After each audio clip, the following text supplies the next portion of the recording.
आज की क्लास में हम स्वतंत्रता पूर्वक गिरते हुए पिंड की यांत्रिक ऊर्जा का व्यंजक ज्ञात करेंगे कि जब कोई पिंड स्वतंत्रता पूर्वक नीचे गिर रहा होता है पृथ्वी तल की ओर, पृथ्वी तल से h ऊंचाई पर स्थित है कोई पिंड, और वहाँ से जब वह स्वतंत्रता पूर्वक गुरुत्व के अधीन नीचे गिरती है तो प्रत्येक बिंदु पर उसकी यांत्रिक ऊर्जा सदैव नियत रहती है। यांत्रिक ऊर्जा मीन्स स्थितिज ऊर्जा और गतिज ऊर्जा का जो एडिशन होगा, जो योग होगा, हर बिंदु पर एक समान होगा। तो यांत्रिक ऊर्जा संरक्षण का नियम यह है कि जब कोई वस्तु संरक्षी बल के प्रभाव में और घर्षण बल की अनुपस्थिति में स्वतंत्रता पूर्वक नीचे गिरती है तो प्रत्येक बिंदु पर उसकी यांत्रिक ऊर्जा सदैव नियत रहती है। बिल्कुल हर बिंदु पर यांत्रिक ऊर्जा का मान वही होता है, बदलता नहीं। और वैसे भी हम ऊर्जा संरक्षण के नियम से जानते हैं कि ऊर्जा न तो उत्पन्न की जा सकती है और ना ही नष्ट की जा सकती है, उसे एक रूप से दूसरे रूप में बदला जरूर जा सकता है, उसको उत्पन्न या नष्ट नहीं कर सकते हम। ठीक, तो आज हम देखेंगे स्वतंत्रता पूर्वक गिरती हुई पिंड की यांत्रिक ऊर्जा।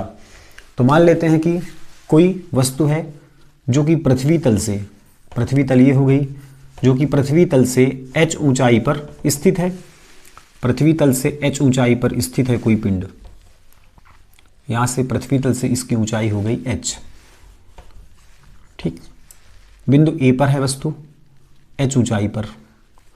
अब कुछ समय बाद वह बिंदु B पर आती है तो कुछ दूरी ट्रेवल करते हुए आएगी। मान लेते हैं ये कितनी दूरी ट्रेवल की इसने, ये दूरी इसने ट्रेवल की x दूरी ट्रेवल करके वह बिंदु B पर पहुंची और कुछ समय बाद वह बिंदु C पर पहुंच जाती है, बिंदु C पर पहुंच जाती है जो कि पूरी h दूरी कंप्लीट कर लेती है।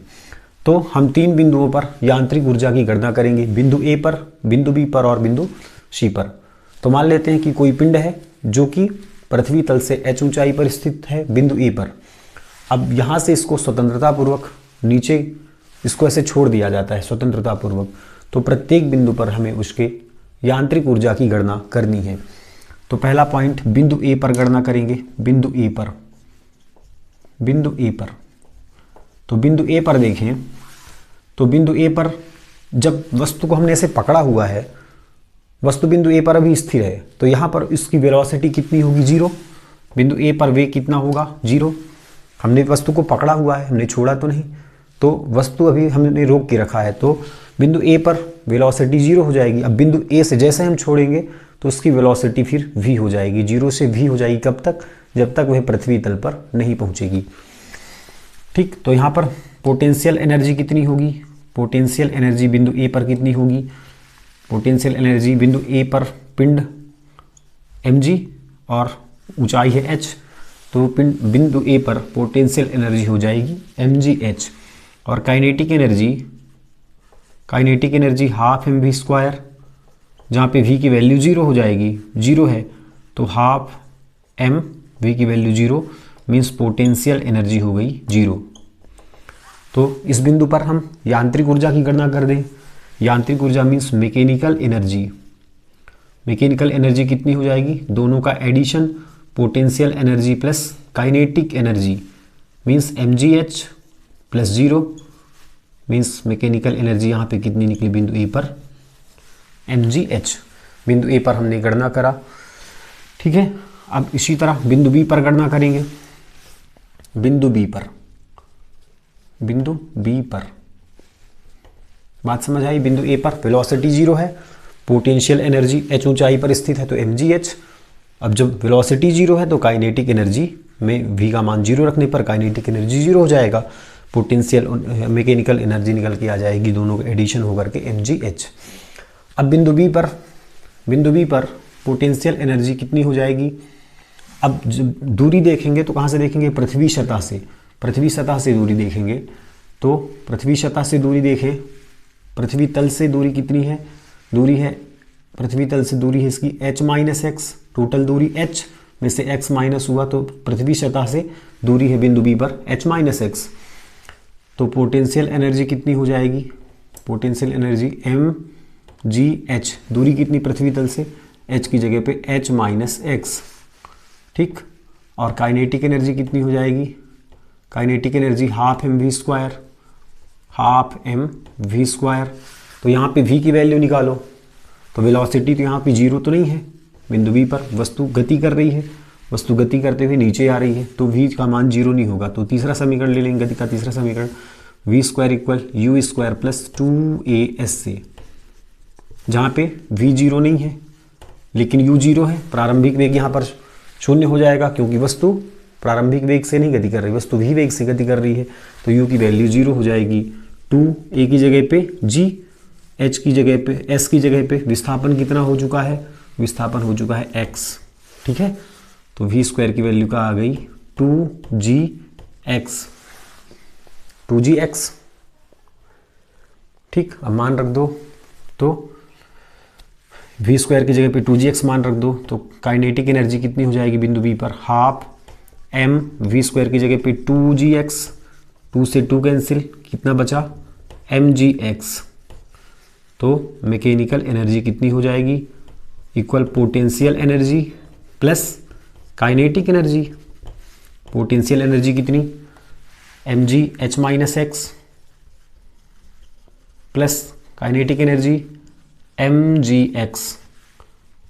दोनों को हल कर लो, mgh, इसका mg का माइनस x से गुणा हो तो माइनस mgx, प्लस का mgx, माइनस का mgx, प्लस का mgx कैंसिल, बचा mgh। मैकेनिकल एनर्जी कितनी आई, mgh। इसको दिया हमने इक्वेशन नंबर 2, ठीक। अब इसी तरह बिंदु C पर गणना कर लो, बिंदु C पर, ठीक। तो बिंदु B पर क्लियर हुआ, पोटेंशियल एनर्जी कितनी है mg, और पृथ्वी तल से दूरी देखें तो h minus x. Kinetic energy कितनी, हाफ एम वी स्क्वायर। अब वी स्क्वायर की वैल्यू निकालेंगे गति के तीसरे समीकरण से, यू स्क्वायर प्लस 2ax से, तो प्रारंभिक वेग u 0 हो जाएगा, a गुरुत्वीय त्वरण बन जाएगा g, s विस्थापन कितना हुआ, a से कितना विस्थापित हो चुकी x, तो हमने मान निकाला V square equal 2gx, value हमने पुट करी, मैकेनिकल एनर्जी फिर से निकल के आई mgh, ठीक। पॉइंट नंबर 3, बिंदु C पर देखें तो वी स्क्वायर पोटेंशियल एनर्जी कितनी हो जाएगी बताओ बिंदु C पर, potential energy equal mgh formula, ठीक। अब टोटल दूरी कितनी होगी, पृथ्वी तल पर देखें तो एच डिस्टेंस उसने पूरा तय कर लिया, ठीक। एच डिस्टेंस पूरा तय कर लिया, तो पृथ्वी तल पर देखें तो तल पर h इक्वल कितना 0 है, पृथ्वी सतह पर या पृथ्वी तल पर हाइट हो गई 0, तो यहाँ पे 0 रख दो, तो पोटेंशियल एनर्जी का वैल्यू कितनी आ गई 0। पृथ्वी तल पर पोटेंशियल एनर्जी 0 हो गई, एच की प्लेस पे हमने 0 पुट करा, मल्टीप्लीकेशन 0।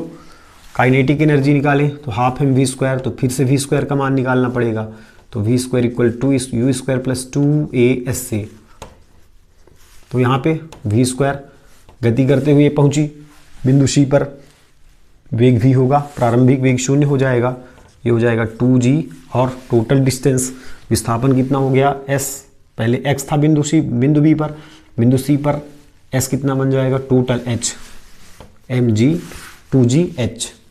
बात समझ आई ना, बिंदु B पर विस्थापन कितना था x था, लेकिन बिंदु C पर विस्थापन पूरा h है, h। तो v स्क्वायर की वैल्यू क्या आ गई 2gh। तो काइनेटिक एनर्जी निकाल लो, kinetic energy half M we square, मान रख दो हाफ एम, वी स्क्वायर की जगह पे 2gh, 2 से 2 कैंसिल, बचा mgh। तो मैकेनिकल एनर्जी कितनी हो जाएगी, potential energy plus kinetic energy, potential energy कितनी 0 प्लस काइनेटिक एनर्जी mgh, तो मैकेनिकल एनर्जी कितनी mgh। इसको दिया हमने इक्वेशन नंबर 3। तो समीकरण 1, समीकरण 2 और समीकरण 3 में यांत्रिक ऊर्जा नियत है, दिख रही है, यहाँ भी यांत्रिक ऊर्जा का मान mgh, बिंदु B पर भी यांत्रिक ऊर्जा का मान mgh, और बिंदु C पर भी यांत्रिक ऊर्जा का मान mgh। तो समीकरण 1, 2 और 3 से स्पष्ट है कि स्वतंत्रता पूर्वक पृथ्वी तल की ओर गिरते हुए किसी पिंड की यांत्रिक ऊर्जा प्रत्येक बिंदु पर नियत होती है, अतः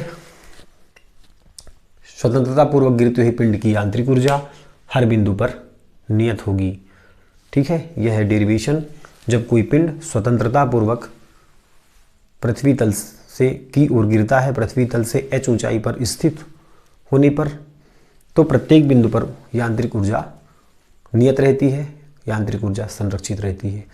ठीक, धन्यवाद।